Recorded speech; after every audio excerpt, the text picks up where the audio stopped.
মূসা আলাইহিস সালামের জামানা এক আল্লাহর বান্দা রাস্তার পাশে এক পাগল মজলুম আল্লাহর বান্দা বিনাইয়া বিনাইয়া কি যেন বলতেছিলেন। মূসা আলাইহিস সালাম রাস্তা দিয়ে যাইতেছে, পাগলের কাছাকাছি যাইয়া তিনি মূসা আলাইহিস সালাম কান পাতে শুনতেছে পাগল কি জানি বলে। ওই পাগল বিনাইয়া বিনাইয়া বলতেছে, রব্বুল আলামিন, তোমাকে যদি পাইতাম তাহলে তোমাকে সাবান দিয়ে আমি গোসল করাইয়া দিতাম। পাগল ডাক দিয়ে বলতেছে, রব্বুল আলামিন, তোমাকে যদি আমি পাইতাম আমি তোমাকে সাবান দিয়ে গোসল করাইয়া দিতাম। ও আল্লাহ, তোমাকে যদি পাইতাম তোমার মাথার চুলগুলো আমি চিরুনি দিয়ে আশ্রয়া দিতাম। ও আল্লাহ, তোমাকে যদি আমি পাইতাম। এই কথা বলার পরে মূসা আলাইহিস সালাম, তিনি তো একজন রাগী নবী ছিলেন, তিনি ধমক দিয়ে বললেন, এ পাগল, তুমি কি বলো? তুমি কি বলো? তুমি কেন তুমি শিরকি করতেছো আল্লাহর সাথে? কেন তুমি শিরকি করলা? আল্লাহকে তুমি কোথায় পাবা? আল্লাহকে যদি পাও, আল্লাহকে তুমি সাবান দিয়ে গোসল করায় দিবা। এই কথা তো পাগল শিরকি কথা, এই কথা তুমি আর বলবা না। মূসা আলাইহিস সালামের ধমক শুনে পাগল ভয় পেয়ে জঙ্গলের মধ্যে চলে গেলেন। জঙ্গলের মধ্যে চলে যাওয়ার পরে আমার আল্লাহই পাঠাইলেন মূসাকে, মূসা আসো তুর পাহাড়ে, আসো, তোমার সাথে কথা বলবো। সুবহানাল্লাহ। কোথায়? তুর পাহাড়ে। আল্লাহ ডাক দিলেন মূসাকে, আসো মূসা, ও নবী, তোমাকে আমি দুনিয়াতে পাঠিয়েছি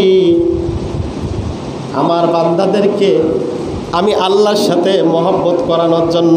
সুবহানাল্লাহ। মূসা তুর পাহাড়ে যাইয়া বলতেছে, রব্বুল আলামিন, এত জরুরি তলব কারণ কি? ও মূসা, তুমি আমার একজন মজলুম পাগল বান্দাকে তুমি আমার পেন থেকে কেন সরায়া দিলা? কেন তুমি সরায়া দিলে? আমি তো তোমাকে দুনিয়ার মধ্যে পাঠিয়েছি আমার বান্দাদেরকে আমার পথে আনার জন্য। আমি তো তোমাকে দুনিয়াতে পাঠিয়েছি আমার বান্দার সাথে আমার মহব্বত, আমার ইশক, আমার প্রেম জোগানোর জন্য। বান্দা, ও নবী, আমি তো তোমাকে পাঠিয়েছি আমার থেকে আমার বান্দাকে আমি দূরে সরানোর জন্য, তোমাকে পাঠাই নাই। এই কথা বলার পরে আল্লাহর পয়গম্বর মূসা আলাইহিস সালাম তিনি ওই পাগলকে, ওই মজলুমকে খোঁজার জন্য তিনি জঙ্গলের মধ্যে রওনা করে দিলেন। জঙ্গলের মধ্যে খুঁজতে খুঁজতে ওই পাগলকে খুঁজে পাওয়ার পরে আল্লাহর পয়গম্বর মূসা আলাইহিস সালাম নিয়ে আসলেন। নিয়ে আসার পরে যে স্থানের মধ্যে বসে ওই আল্লাহর সাথে কথা বলতেছিল, রব্বুল আলামিন, তোমাকে যদি আমি পাইতাম আমি তোমাকে গোসল করে দিতাম গো আল্লাহ। ও আল্লাহ, তোমাকে যদি আমি পাইতাম চিরুনি দিয়ে আমি তোমাকে মাথায় আশ্রয় দিতাম। এই কই যে কথাগুলো আল্লাহর সাথে দিদার ইলাহি করতেছিল, ওই মজলুম পাগলটা আল্লাহর সাথে কথা বলতেছিল। এইভাবে কথা বলতে বলতে বলতে বলতে ওই পাগলকে আবার মূসা আলাইহিস সালাম সেখানে নিয়ে আসলেন। নিয়ে আসার পরে পাগলকে বললেন, ও মজলুম, তুমি বলো যেইভাবে তুমি আল্লাহর সাথে কথা বলতেছিলে তুমি আবার সেইভাবে বলো। সুবহানাল্লাহ। প্রথমে কি করলেন? ধমক দিলেন যে তুমি কেন আল্লাহর সাথে শিরক করো? আল্লাহর সাথে কেন তুমি শিরক করতেছো? আবার সেই নবী কি করলেন? আবার সেই মজলুম পাগলকে আবার সেই স্থানে এনে বলতেছে, তুমি যেইভাবে আল্লাহর সাথে কথা বলতেছিলে এখন আবার সেইভাবে বলো। মজলুম বলতেছে, হে আল্লাহর নবী মূসা, আমি যখন আল্লাহর সাথে কথা বলতেছিলাম আমি তখন সিদরাতুল মুনতাহার পাড়ি দিয়ে যখন আমি আল্লাহর সান্নিধ্যে চলে যাইতেছিলাম আল্লাহর নিকটতম কাছাকাছি যখন আমি চলে যাইতেছিলাম, আল্লাহ এবং আমি ব্যতীত ওইখানে আর কথা বলার কেউ থাকবে না, আমি এবং আমার আল্লাহ ছাড়া আর কেউ থাকবে না। সেখানে আমি আল্লাহর দিদারে যাইতেছিলাম, কিন্তু আপনি বাধা দিয়েছেন, আমি আবার সেখান থেকে ফিরে চলে এসেছি আমি ভয়েতে। কারণ আপনি একজন আল্লাহর নবী, আপনি একজন আল্লাহর নবী, আপনার কথা যদি অমান্য করি আমার ঈমান থাকবে না। জোরে বলি আল্লাহু আকবার। দেখেন, পাগল এই কথা বলার পরে মুসা আলাইহিস সালাম বললেন যে তুমি আবার সেইভাবে বলো। পাগল একটা কথা বলেছিল, মজনুম বলেছিল, যেই দিদার একবার যদি কেটে দেওয়া হয়, ওই দিদার জোড়া লাগানো আবার দেরি লাগে, আবার সময় লাগে। এই জন্য এই উলুল আমর ব্যক্তি যারা, এই মজলুম যারা, তাদের সাথে কোনো সময় বেয়াদবি করা যাবে না। কারণ আমি আপনি আছি দুনিয়া নিয়ে পড়ে, দুনিয়ার মায়ায়, সম্পদের মায়ায়, টাকা পয়সার মায়ায় আমি আপনি পড়ে আছি। কিন্তু ওই মজলুম পাগল, সে কিন্তু দুনিয়ার মায়ায় পড়ে নাই, দুনিয়ার কোনো সম্পদের মায়ায় পড়ে নাই, দুনিয়াবি লোভে পড়ে নাই। ওই পাগল একটা লোভ ছিল, আল্লাহর সাথে দিদার। সুবহানাল্লাহ। কি ছিল? আমার আল্লাহর সাথে দিদার। তার একটা আশা ছিল, একটা নেশা ছিল যে আমি আল্লাহর সাথে দিদার করব, আমি আল্লাহর সাথে কথা বলবো।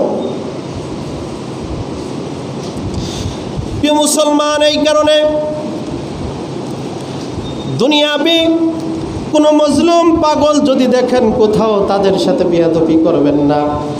আমি আপনি শরীয়তের দৃষ্টিতে দেখতেছি সে মজলুম পাগল, তার শরীয়তের বরখেলাপ,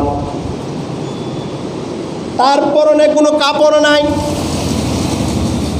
পুরোপুরি শরীয়তের বরখেলাপভাবে সে পরিচালনা হইতেছে, সে চলাফেরা করতেছে। কিন্তু দেখবেন এইখানে একটা কথা আমি বুঝাইতেছি, যেই কথাটি হলো, ওই মজনুম পাগল আসলে শরীয়তের দৃষ্টিতে আল্লাহর সাথে তিনি শিরিক করতেছিল। কারণ কোনো ব্যক্তি যদি শরীয়তের দৃষ্টিতে বলে, আল্লাহ তোমাকে যদি পাইতাম সাবান দিয়ে গোসল করা দিতাম, এই কথা বলার সঙ্গে সঙ্গে তাহলে বোঝা যাবে আল্লাহর শরীর আছে।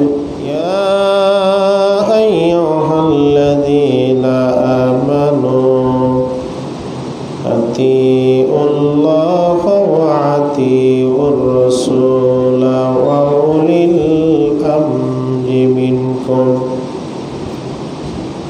وفي آيات أخرى في شأن حبيبه إن الله وملائكته يصلون على النبي يا أيها الذين آمنوا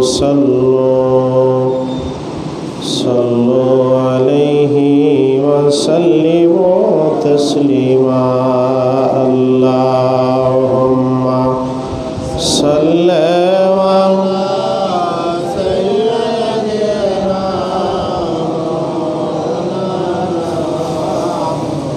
وعلى آل سيدنا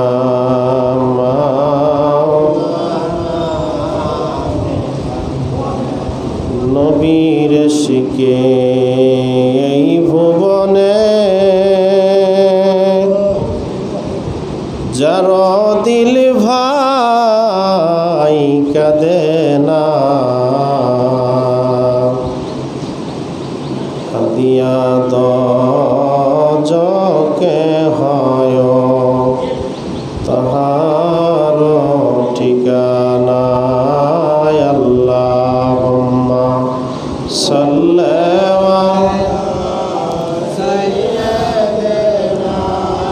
মাওলানা মুহাম্মদ ওয়া আলা আলি সাইয়্যিদিনা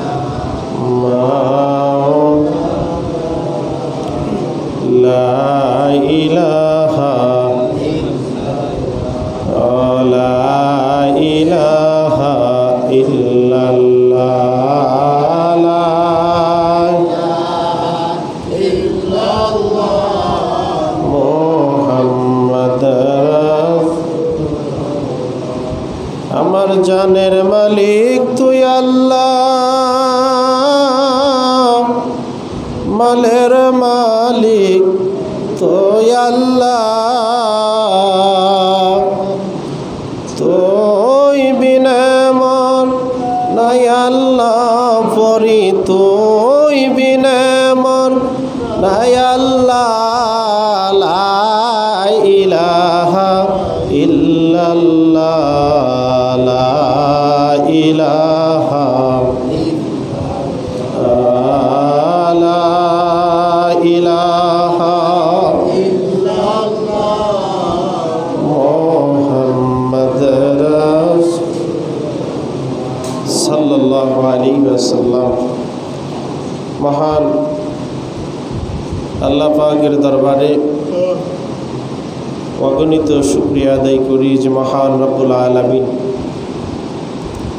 আজ এই পবিত্র জুম্মার দিনে আমাদেরকে তিনার ঘরে আসার মতো বসার মতো আল্লাহ পাক সুযোগ করে দিয়েছেন। সেই মহান মালিকের দরবারে শুকরিয়া তান্তা আদায় করে বলি আলহামদুলিল্লাহ। লক্ষ কোটি দরুদ ও সালাম পেশ করি হায়াতুন নবী, জিন্দা নবী, রহমতের নবী, নবী দো জাহান, নবী আহম্মদ মুস্তফা মুহাম্মদ মুস্তফা সাল্লাল্লাহু আলাইহি ওয়াসাল্লামের পুত পবিত্র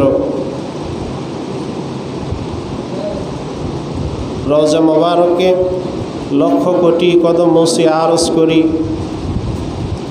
আপন মুর্শিদের পুত পবিত্র কদম মোবারকে দিনদার মুমিন মুসলমান আজকের পবিত্র জুম্মার নামাজ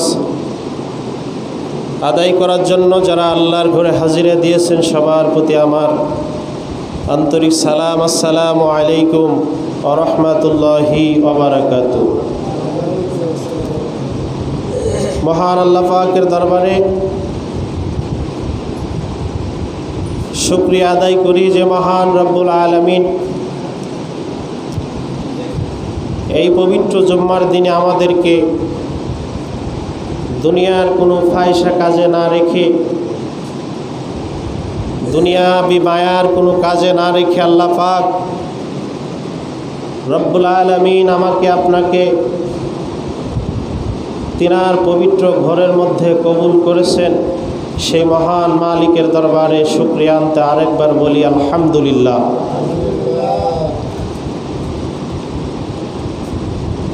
আমি পবিত্র কুরআনুল কারীম থেকে একটি আয়াতে কারিমা তেলাওয়াত করেছি। আমার আল্লাহ পাক রব্বুল আলামিন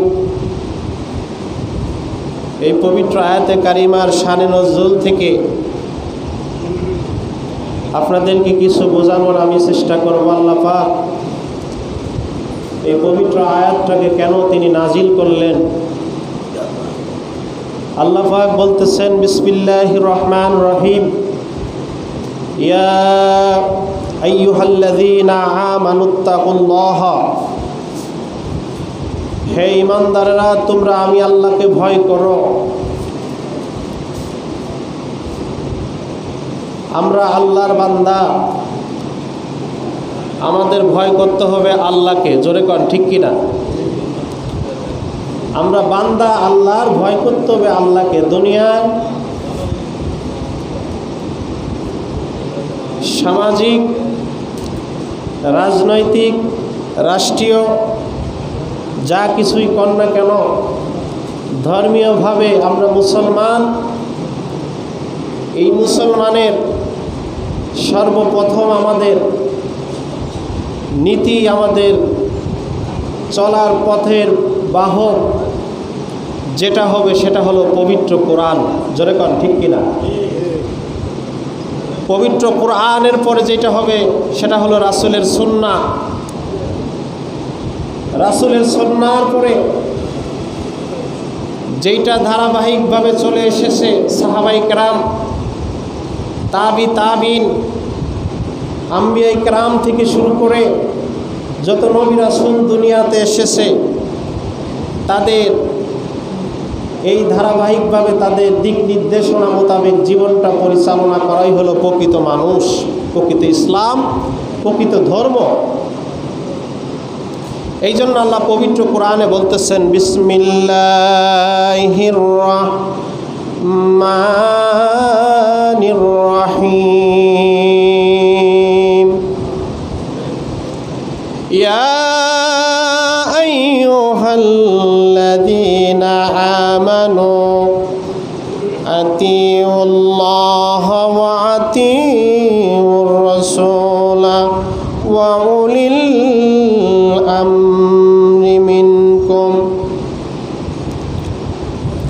আল্লাহ পাক জানা দিতেছে, ও দুনিয়ার মানুষ, ইমানদারেরা রে, আতিউল্লাহ, আমি আল্লাহর আনুগত্য করো, ও আতিউর রাসূল, আমার রাসূলের আনুগত্য করো, উলুল আমর যারা, আমার প্রিয় বান্দা যারা, আমার মনোনীত বান্দা যারা, তাদেরকে অনুগত্য করো। এখানে আল্লাহ পাক তিন শ্রেণীর বান্দা ব্যক্তিকে আল্লাহ পাক অনুগত্য করতে বললেন।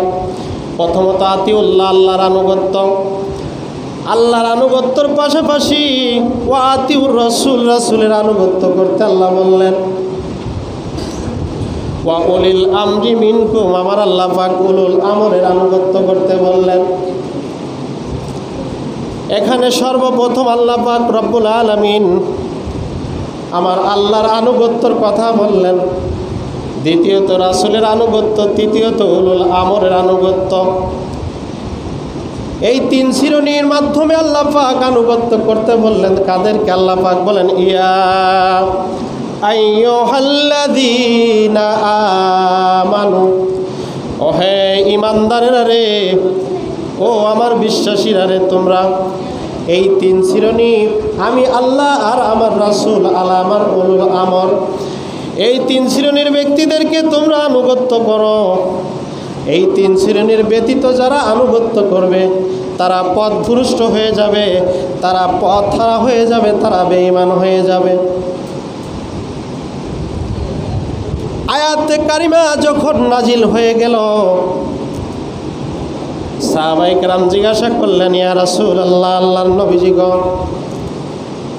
এই আয়াতে কারিমায় তিন শ্রেণীর ব্যক্তি আল্লাহ পাক বুঝায় দিলেন, আল্লাহকে আনুগত্য, আপনি রাসূলকে আনুগত্য করব, কিন্তু উলুল আমরের আনুগত্য করব আল্লাহ।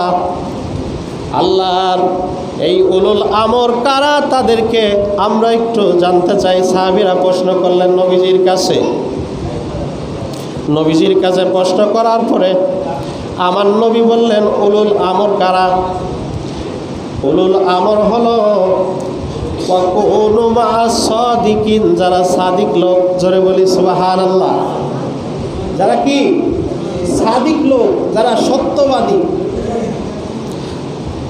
তারা হলো উলুল আমরের অন্তর্ভুক্ত। এখন সত্যবাদী আমি আপনি যেটি বুঝি সেটি হলো যে আল্লাহর হকের উপরে, আল্লাহর প্রতিষ্ঠিত এই দ্বীনের উপরে যে থাকবে সেই হলো হকই, সেই হলো হক, সেই হকের পথে আছে। আর আল্লাহর এই দ্বীন ব্যতীত যারা চলবে তারা উলুল আমরের অন্তর্ভুক্ত হতে নাই, তারা হতে পারবে না, তারা হই নাই। আয়াতে কারিমা যখন নবীজি সাহাবায়ে কেরামদেরকে যখন বুঝাইতেছিলেন, এ আমার সাহাবীরা, এই উলুল আমর যারা, তারা হলো আল্লাহর এই দ্বীনের পথে, আল্লাহর এই কালেমার পথে, আল্লাহর ইসলামের পথে তারা নিজের জীবনটা পরিচালনা করে।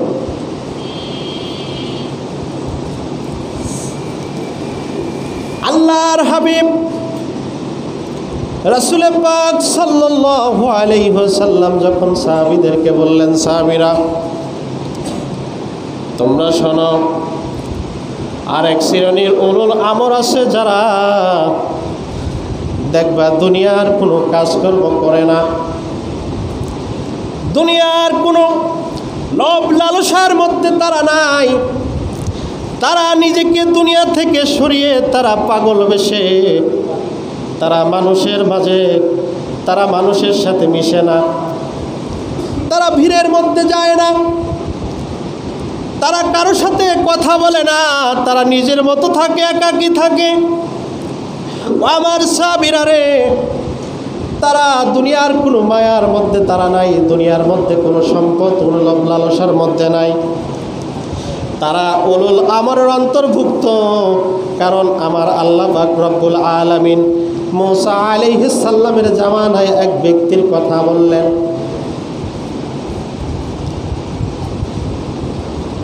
আল্লাহর বান্দা কোনো ব্যক্তি যদি বলে যে আল্লাহ তোমাকে যদি পাইতাম তাহলে সাবান দিয়ে তোমাকে গোসল করাইতাম, তাহলে এইখানে চলে আসা আল্লাহর দেহ আছে, আল্লাহর শরীর আছে, ঠিক কি না?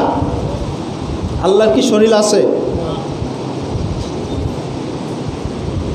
আল্লাহ তোমারে যদি পাইতাম চিরুনি দিয়ে তোমার মাথাটা শ্রয় দিতাম, তাহলে মনে হয় আল্লাহর মাথা আছে। এই জন্য শরীয়তের দৃষ্টিতে পাগল শিরিকি করতেছে, কিন্তু হাকিকতের দৃষ্টিতে সে শিরিক করতেছে না, আল্লাহর সাথে দিদার করতেছে। সুবহানাল্লাহ। এই জন্য যখন মজলুম পাগল দেখবেন তাদের সাথে কোনো সময় বেয়াদবি করবেন না।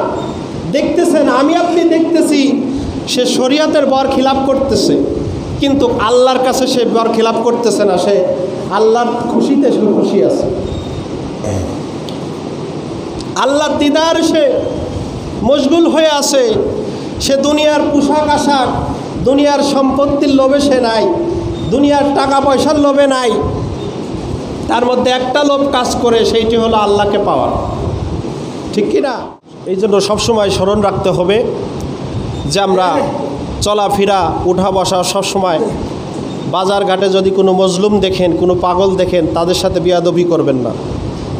আপনার ভাল লাগে না, আপনার পছন্দ হয় না, আপনি সেখান থেকে অন্য দিক তাকিয়ে চলে যান, কিন্তু তাদের সাথে বেয়াদবি করা যাবে।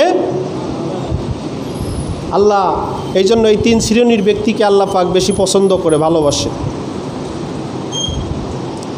সবসময় আল্লাহর এই প্রিয় বান্দাদের সাথে, আল্লাহর ওলিদের সাথে সবসময় ভালো সম্পর্ক রাখার চেষ্টা করবেন। হোক সে ছোট, হোক সে বড়, সবসময় আপনি চিন্তা করবেন যে একজন ব্যক্তি সে তো আল্লাহর বান্দা, আমার ইমান এখন ভরপুর পরিপূর্ণ ইমান আছে, কিন্তু আমার কবরে যাওয়ার আগে আমি বেঈমান হয়ে যাইতে পারি, পারি না? বেঈমান হয়ে যাইতে পারি। কিন্তু যাকে আপনি দেখতেছেন চিরকাল সেই বেঈমানি করে গেছে, চিরকাল সে অপরাধী, সমাজের কাছে অপরাধী, কিন্তু মৃত্যুর আগে সে এমন একটি কাজ করেছে, ওই কাজে আমার আল্লাহ পাক খুশি হয়ে তার জীবনের গুনাহ মাফ করে দিয়েছে। সুবহানাল্লাহ। এই জন্য কাউকে ছোট করা যাবে না, কাউকে ছোট বলে দেখা যাবে না, কারো উপর দোষ চাপায়া দেওয়া যাবে না। আল্লাহ পাক আমাদেরকে বুঝার তৌফিক দান করুক, সকলে বলি আমিন। আসসালামু আলাইকুম ওয়া রাহমাতুল্লাহি ওয়া বারাকাতুহু।